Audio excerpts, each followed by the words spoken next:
Do you guys remember back in early 2021 when GME and AMC were really taking off? That was pretty sick.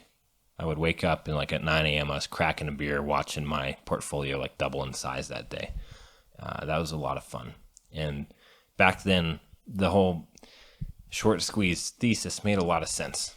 It was easy for people to see. It didn't have very many steps. It was these stocks are overshorted and these stocks are undervalued, and that made them primed for explosion. Nowadays, people still think maybe the short squeeze hasn't really happened. It might still be coming, but the problem is it's not as simple anymore. You have to have these theses that have a jillion steps that lead to a conclusion. And when you have all these steps that depend on the previous step being logically correct, for that step to be correct, it just makes it less likely for your conclusion to be correct. Because if any of these steps leading to this conclusion is wrong, then your conclusion is wrong. And so it becomes a lot more confusing, obfuscated, conspiracy theory-ish, when back in the day it was just pure and simple, overshorted, undervalued. And I genuinely miss those days. And I found a clip of Ken Griffin, the CEO of Citadel, or as most of us know it as Shitadel, talking about those days. Here he is with his dumb gabby mouth. What's the overall thinking on these retail investors, though? Are they back? Was it a black swan? Is it something? You mean the whole sort of meme stock phenomenon that got Gabe in trouble in GameStop last year? Yeah. It's probably a moment in time. Replay the history. You've got this enormous stimulus program from the federal government, sending checks to tens of millions of American households.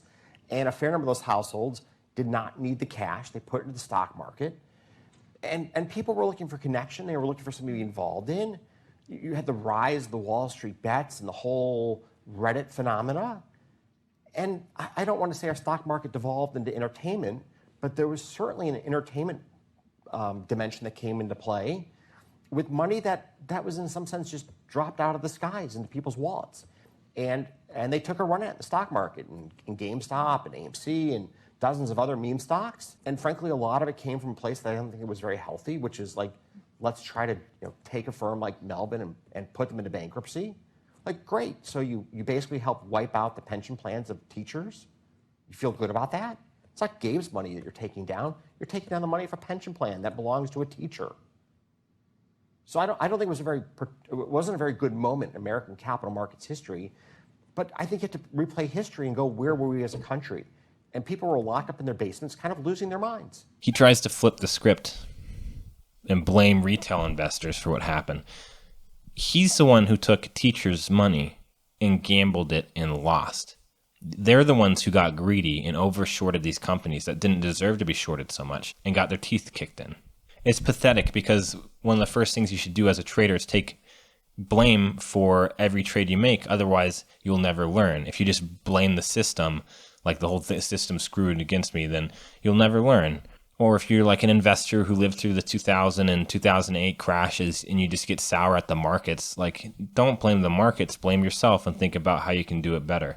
I saw a guy's comment today on one of my videos saying that after 2000 and 2008, he wanted nothing to do with the markets. It's like, dude, stop buying and selling all over the place, just buy and hold. Like, look at the market since 2000 and where we are now. Wouldn't you wish you just kept your money in it? But Ken Griffin doesn't learn a lesson. He just wants to blame other people, which I think is hilarious. I mean, hilarious in one sense. In another sense, he's a piece of shit. Because that guy took other people's money and gambled it. He should just go hit the slots. He thinks that everyone else, like the meme stock people, were gambling with their stimmy checks. That wasn't true, because back then, anybody could see the truth. Anybody could see the percent of shares shorted. It was like 100%. And as Roaring Kitty, in my opinion, famously said, can they even get out of this position? When it's 100% shorted, how do you get out of that position? How do you unwind out of 100% of the float sold short? You start buying back out of it, it just explodes the stock price. And that momentum can just blow up in your face. If brokerages hadn't shut down the buy button because of some DTCC rule that nobody had even heard about until that moment, we would have all made a ton of money. And I can see why people are still clinging on to that hope. And maybe they're right, who knows? But I can see why they're still clinging on to it, because we were this close. We almost had it. You could taste it. The stock was like going vertical, and then they shut down the buy button. And I can see why people cling on to that idea and want to perpetuate it and keep that spirit alive, because it was great. But it's become it's become a cult, let's be honest. Regardless, this guy and Gabe Plotkin, the CEO of Melvin Capital, deserved what they got, and I'm glad it might have stung a little bit, although probably not very bad, because they're probably both still very wealthy. It's just the people whose money they're managing who got kicked in the teeth. And, that's that. That's all I have to say about that. Sorry for my expletives, Mom. I know you're watching. I love you.